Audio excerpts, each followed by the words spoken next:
नमस्ते, सिपालु सिस्टरमा तपाईलाई स्वागत छ। म हुँ तपाईको सिपालु सिस्टर नुजत र आज हामी टाक सिउने तरिकाहरू सिक्दै छौं।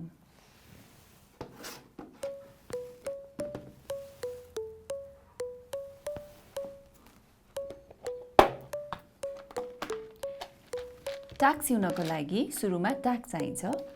र टाक धेरै प्रकार र आकारको हुन्छ। 2 प्वाल भएको टाकहरू हुन्छ र 4 प्वाल भएको टाकहरू पनि हुन्छ।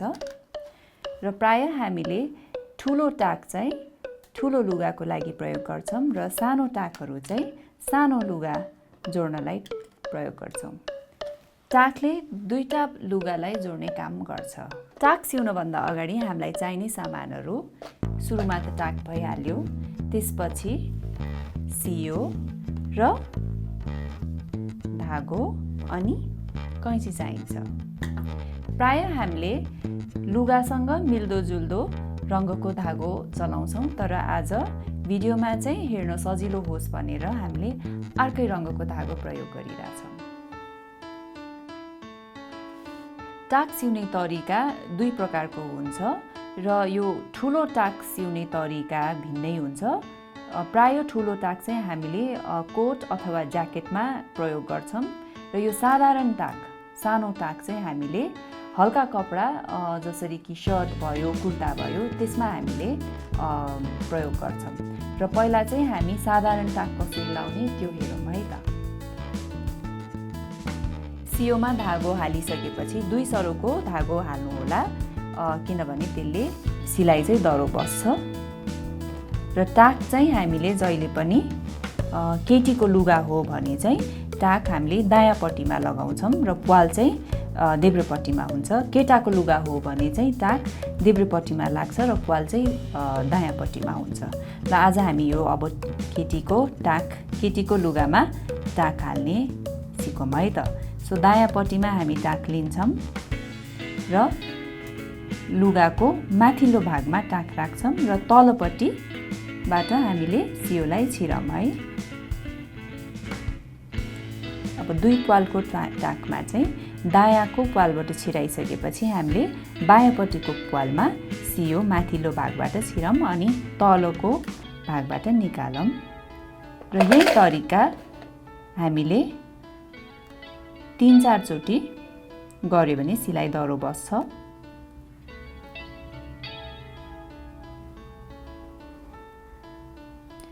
र टाक मर्मत गर्दाखेरि फुत्केको जहाँ टाक फुत्केको हुन्छ ठ्याक्क त्यही ठाउँमा हामीले नयाँ टाक हाल्न पर्छ। र ध्यान दिनुपर्ने कुरा के हुन्छ भने टाकको प्वाल जहाँ छ त्यसको ठ्याक्क मिल्ने ठाउँमा चाहिँ हामीले टाक हाल्नु पर्छ। र अब हामीले 3-4 चोटि सिलाइसक्यौं यहाँ दायाँ बायाँ प्वालमा। अब हामी टाकलाई गाँठो बनाऊँ धागोमा र यो मुनिको भागमा कपडाको तलको भागमा गाँठो बनाउनु पर्छ। गाँठो पनि हामीले 2 चोटि बनाऊँ, किनभने यसले टाक दह्रो भएर बस्छ।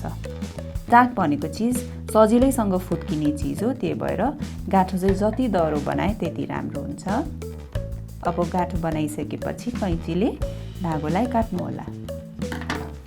अब हामी यो 2 प्वाल भएको टाक कपडामा कसरी सिउने भनेर हामीले सिक्यौं। अब चाहिँ ठुलो टाक चाहिँ मैले अघि भनेको जस्तै कि त ज्याकेटमा कि त कोटमा प्रयोग हुन्छ र यसलाई सिउने तरिका भिन्नै छ। र यसलाई पनि हामीले सियोमा धागोलाई 2 सरो गरिकन गाँठो बनाउने र यसमा चाहिँ ठुलो टाकमा प्वाल पनि अलि ठुलै हुन्छ, त्यही भएर गाँठो पनि त्यही हिसाबले बनाउनु होला।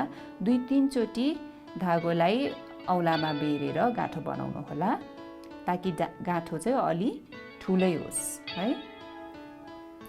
र यसरी नै कपडाको माथि टाकलाई हाल्ने, जहाँ प्वाल हुन्छ त्यसकै ठ्याक्क माथि टाक हाल्ने र कपडाको मुनिबाट सियोलाई पसाउने र टाकको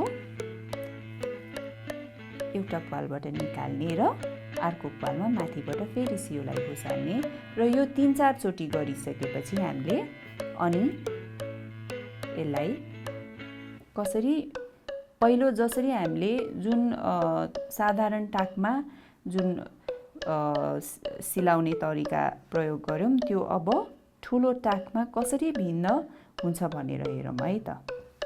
यो ठुलो टाक सिलाउँदाखेरि तपाईले यहाँ अलिकति चाहिँ यो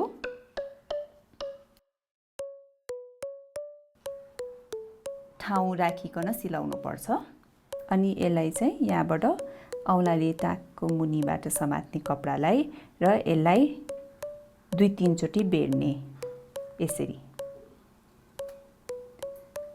र 3-4 चोटि बेरिसकेपछि चाहिँ यहाँ एउटा अघि गाँठो पारेको जस्तै यहाँ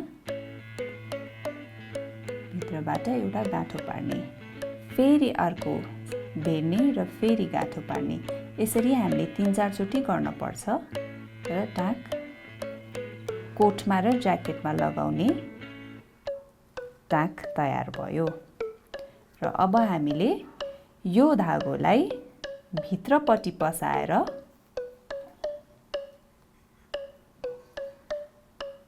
अनि यहाँबाट काट्ने।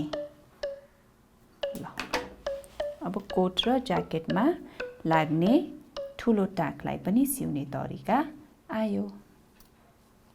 तपाईलाई टाक सिउने तरिका आयो। यो भिडियो मन परेको छ भने कृपया लाइक गरिदिनु होला र यस्तै सिपमूलक उपयोगी भिडियोहरूको जानकारी पाउनका लागि हाम्रो च्यानलको सब्स्क्राइब चिन्ह र घण्टी चिन्हमा थिच्दिनु होला। यस्तो गर्दा हामीले भिडियो पोस्ट गर्दा तपाईलाई जानकारी आउनेछ। सिलाइ सम्बन्धी चाहिने सामानहरू सबै एउटै बट्टामा राख्दा सजिलो हुन्छ।